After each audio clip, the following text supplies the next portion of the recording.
Good morning, children. In last class we have started new chapter triangle, and we have done one of the theorem, BPT, basic proportionality theorem. Yes, children. Now today we are going to do converse of BPT. BPT का reciprocal, BPT का उल्टा part prove करना। तो पहले आप याद करो what was BPT theorem. तो मैं एक बार फिर से याद दिला दूं। In a triangle if any line is parallel to one side then it divides the other two sides in the same ratio. तो क्या गिवन था उस क्वेश्चन में, उस थ्योरम में क्या गिवन था? उस थ्योरम में ये गिवन था, अगर कोई लाइन किसी लाइन के पैरेलल है तो वो बाकी दोनों साइड्स को इक्वल रेशियो में डिवाइड करती है। If any line parallel to one side then it divides the other two sides in the same ratio. और अब क्या प्रूव करना है? If ratio are given, if any line divides the two sides in the same ratio, then it is parallel. इसमें बिल्कुल उल्टा prove करना है। उसमें प्रूव करना था लाइन पैरेलल है, रेशियो इक्वल है। लाइन पैरेलल थी और प्रूव क्या करना था? रेशियो इक्वल है दोनों साइड। इसमें उल्टा है। इसमें क्या प्रूव करना है? Ratios are equal, line is parallel. Okay children? If both the sides, two ratios are equal, if any line divides the two sides in the same ratio, then it is parallel to third side. तो दोनों theorem में आपको difference पता होना चाहिए। So we have done BPT. Now we are doing an converse of BPT. Clear children? So converse of BPT में क्या करना है? एक बार फिर से याद दिला देता हूँ। Two ratios are given, line is dividing the two sides in the same ratio, then it is parallel to third side. Okay children? तो यहाँ मैं ट्राइंगल से बताता हूँ। सबसे पहले तो आपको स्टेटमेंट पे ध्यान देना पड़ेगा। In a triangle, if any line divides the two sides in the same ratio, then it is parallel to third side. ये पैरेलल का साइन होता है, दो वर्टिकल लाइन पैरेलल साइन होता है। In a triangle, if any line divides the two sides in the same ratio, same ratio इसे बोलते हैं AD upon DB equal to AE upon AC. Okay? और प्रूव क्या करना है? To prove DE parallel to BC। ये prove करना है इसमें।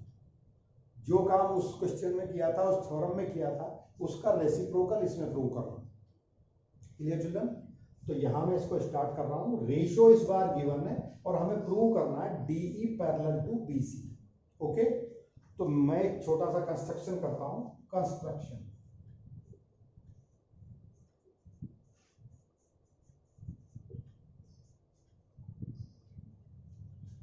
Draw a line DF।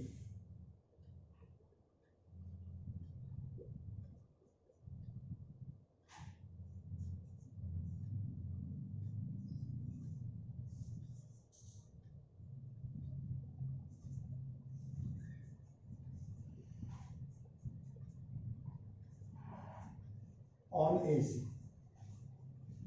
Clear? अब इसको प्रूव करना। प्रूफ,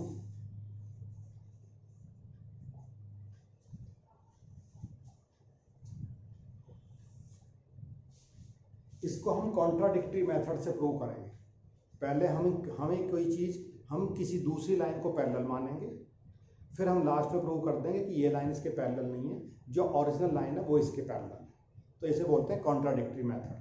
हम क्वेश्चन का रेसिप्रोकल पार्ट प्रूव करेंगे और लास्ट में प्रूव कर देंगे कि ये सिचुएशन रॉन्ग है। तो उस रॉन्ग सिचुएशन को कैसे प्रूव करना है ये मैं बता रहा हूँ। Clear children? Proof, let DF parallel to BC।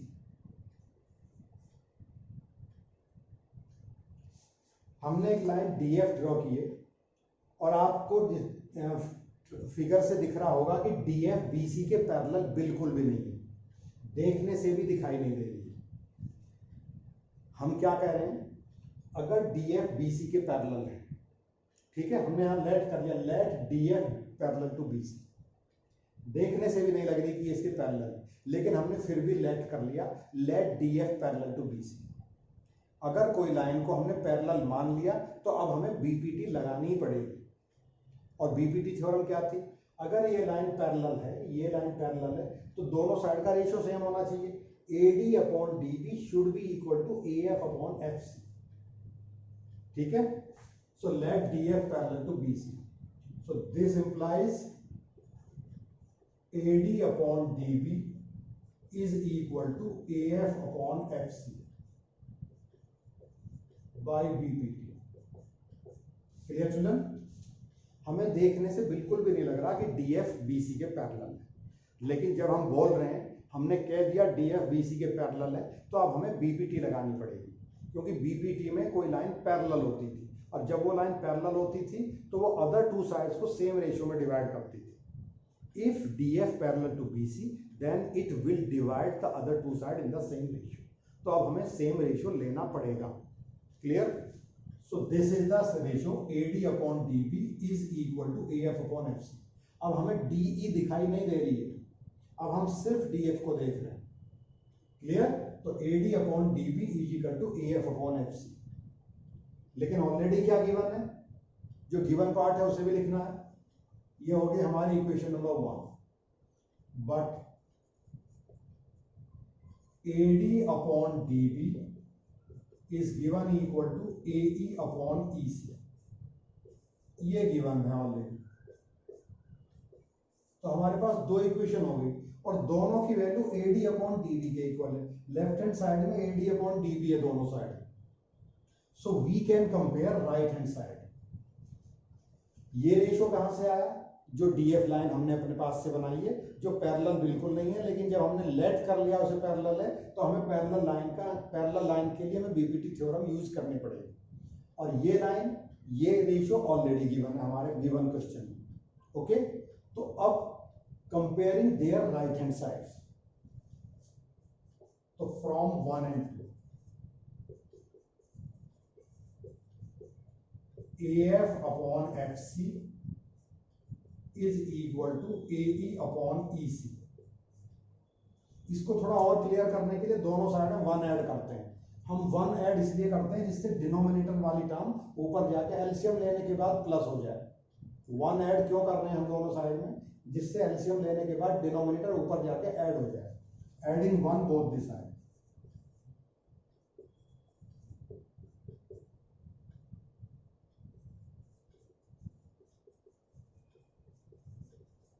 both the side, तो AF upon FC plus 1 is equal to AE upon EC plus 1। तो एलसीएम लेने के बाद क्या बन जाएगा? AF plus FC upon FC, AE plus EC upon EC। अब AF plus FC क्या बन गया? यहां से देख के बताओ। AF प्लस FC बन गया AC, AC अपॉन FC, और इधर भी AC बन गया, AE प्लस EC बन गया AC, so that is EC। AE plus EC बन गया AC, और EC डिनोमिनेटर में है ऑलरेडी, तो AC is cancel by AC। Clear? तो at last you can write FC is equal to EC। लेकिन ये तो इम्पॉसिबल है। फिगर को देखने से बिल्कुल भी नहीं लग रहा, फिगर को देखने से बिल्कुल भी नहीं लग रहा कि FC EC के इक्वल है। ये FC है, यहां इतना FC है, और ये EC है नीचे वाला पार्ट। क्लियर? लास्ट में हमने क्या प्रूव कर दिया? चाहे गलती से प्रूव किया, चाहे कॉन्ट्राडिक्टरी मेथड से प्रूव किया, लास्ट में हमने क्या प्रूव किया? FC is equal to EC। लेकिन फिगर में तो नहीं है ऐसा, तो ये तो कॉन्ट्राडिक्शन क्रिएट हो गया। FC is equal to EC। तो हमने क्या प्रूव कर दिया? E और F दो अलग अलग पॉइंट है, और हम डिस्टेंस सेम बता रहे हैं। यहां C से E तक की भी वही डिस्टेंस है, और C से F तक की भी वही डिस्टेंस है, but it is not possible. Figure से देखने से नहीं लग रहा कि ये पॉसिबल है। तो ये पॉसिबल कैसे हो सकता है? अगर EC और FC को हम एक जगह मिलाते हैं तो ये पॉसिबल हो सकता है। तो यहां आपको स्टेटमेंट लिखना पड़ेगा कि FC and EC can not be equal. Okay, they can be equal if and only if if E and F coincide, हमें क्या बताना पड़ेगा, EC is not equal to FC but they can be equal if E and F coincide. E और F अगर एक ही जगह आ जाए तो वो इक्वल हो सकते हैं। अब F और E दो अलग अलग आदमी हैं, दोनों अलग अलग जगह खड़े हैं, तो उन दोनों की डिस्टेंस सेम नहीं हो सकती। अगर वो दोनों एक ही जगह आके खड़े हो जाएं तो C से दोनों की डिस्टेंस सेम हो जाएगी। Clear children? तो यहां लिखो FC is equal to EC but FC is not equal to EC, but it is impossible.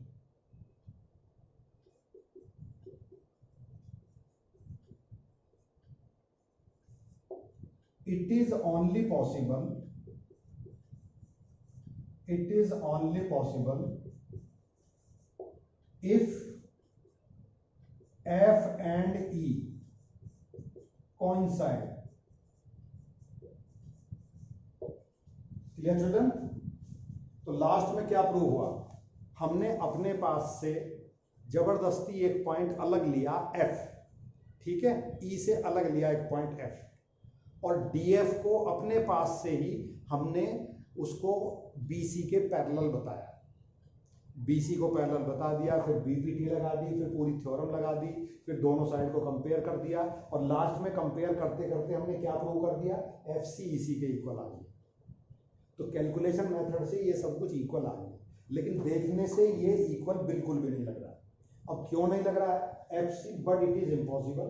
ये चीज हमने इक्वल तो प्रूव कर दी, लेकिन हमें लिखना पड़ेगा लेकिन ये impossible. It is only possible if E and F coincide. Coincide का मतलब अगर ये दोनों पॉइंट एक ही जगह आ जाए तो ये चीज इक्वल हो सकती है। FC EC के इक्वल हो सकता है अगर E और F एक ही जगह पॉइंट आ जाए दोनों। Clear children? So our assumption was wrong to take DF as parallel। ठीक है, तो हमने assumption क्या लिया था कि DF को जबरदस्ती BC के पैरेलल माना था, जो उसके पैरेलल नहीं होना चाहिए था। ये कॉन्ट्राडिक्शन इसलिए क्रिएट हुआ है। Clear children? This implies FC was nothing, FC नहीं, DF was nothing, DF was nothing, DE was parallel to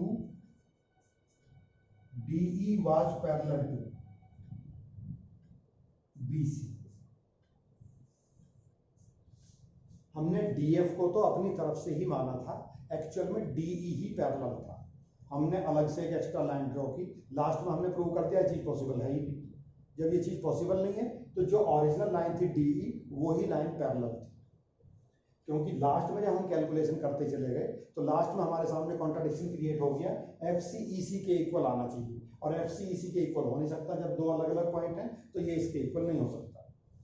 और ये कॉन्ट्राडिक्शन क्यों क्रिएट हुआ, क्योंकि हमने DF को अपने पास से ही पैरेलल लाइन मान लिया था, जो पैरेलल नहीं थी।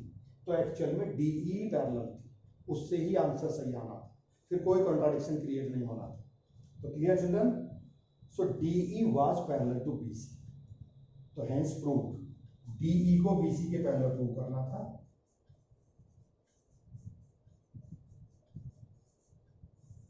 Okay children, now I am taking some questions of exercise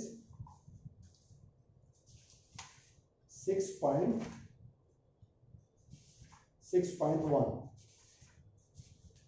6.2 children।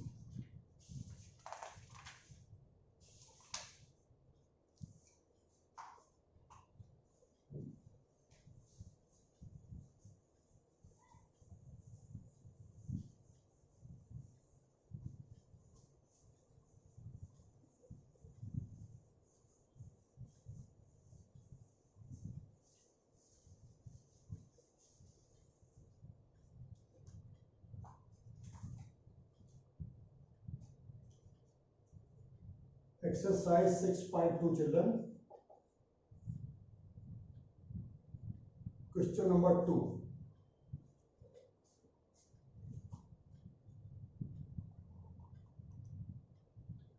E and F are the points on the side PQ and PR respectively of triangle PQR. for each of the following cases. State whether EF parallel to QR or not. Question number 2. हमारे पास एक triangle है children PQR, ठीक है. So EF parallel to QR. One of the line EF is given parallel to QR. EF parallel to QR.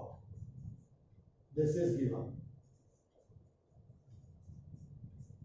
अब मुझे 2-3 things बतानी है. First thing,